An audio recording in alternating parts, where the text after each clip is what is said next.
11 years na pagsasama namin dalawa as boyfriend and girlfriend.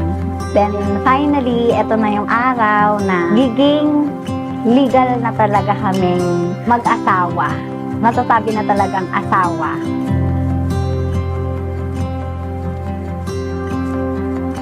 I've been searching my whole life for you.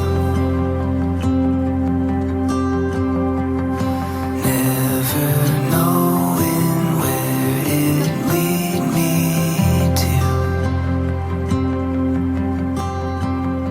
You brought me to a place I never knew.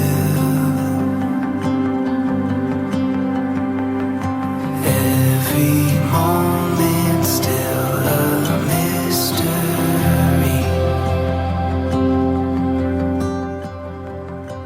Sobrang thankful ako kasi binago siya ni kasi binago talaga siya ni Lord kasi hindi ko din in-expect kasi ang dami naming pinagdaanan. Dumating yung point na maghiwalay na din kami.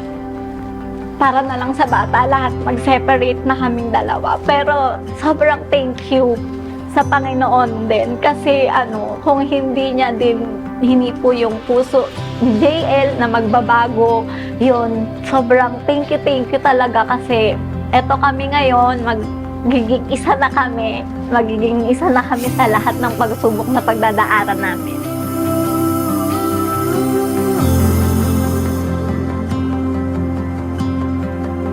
I jump back into every memory.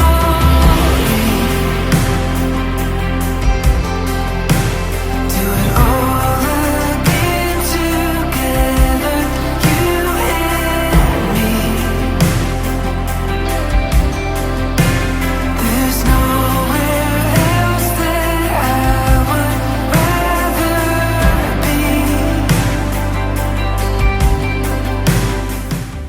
Han, for the first day that I ever saw you, sabi ko sa sarili ko, ikaw na yun. Kaya noong nagkaroon ako ng pagkakataon na makuha ang cellphone number mo, hindi na ako nagpatumpik-tumpik pa, tinexagad kita. Baka kasi maunahan pa ako ng iba eh. August 29, 2012, nakamit ko ang matamis mong oo at daig ko pang nanalo sa jackpot ng loto ng araw na yan. And now, all of our family, colleague, and friends are here to watch to see the two of us become one from now until forever. We will smile together, we will cry together, we will dream together, and we will pray together. I love you, Han, more now than ever before. Wag mo na sana ako patutulugin sa labas kapag nagagalit ka. I will take care of you and our Tres Marias, Kia, Zia, and Naya.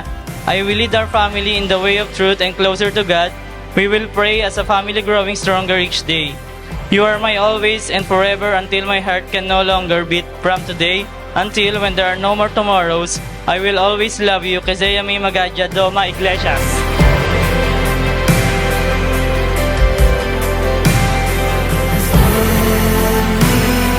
Straight to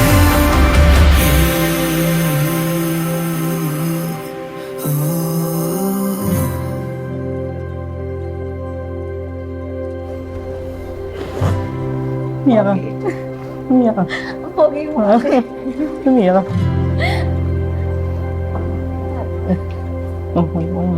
Nangyari na first meet namin nun sa kantin. Text ko siya kasi nung nakaka-text na siya ni Randy.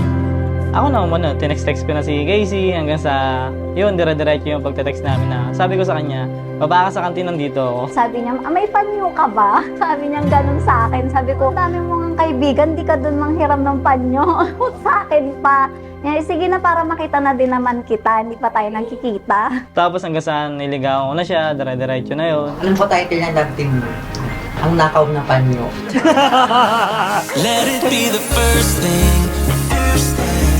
Let it be the first thing.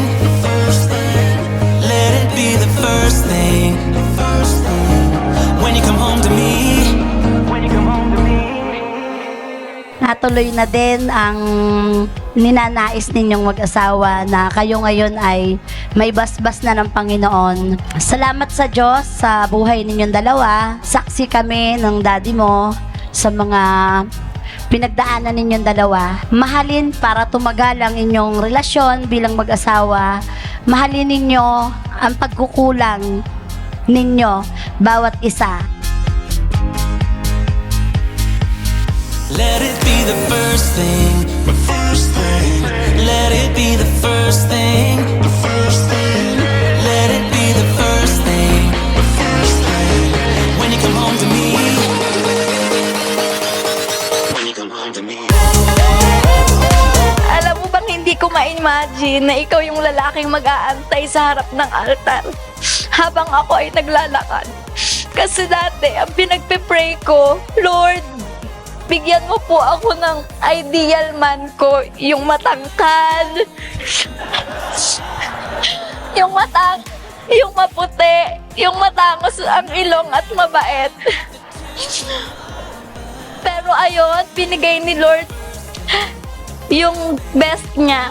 At ikaw yon, maputi yung kalooban, matangkad ang pasensya, at napakabait. Bonus na lang yung matangos yung ilong. Let it be the first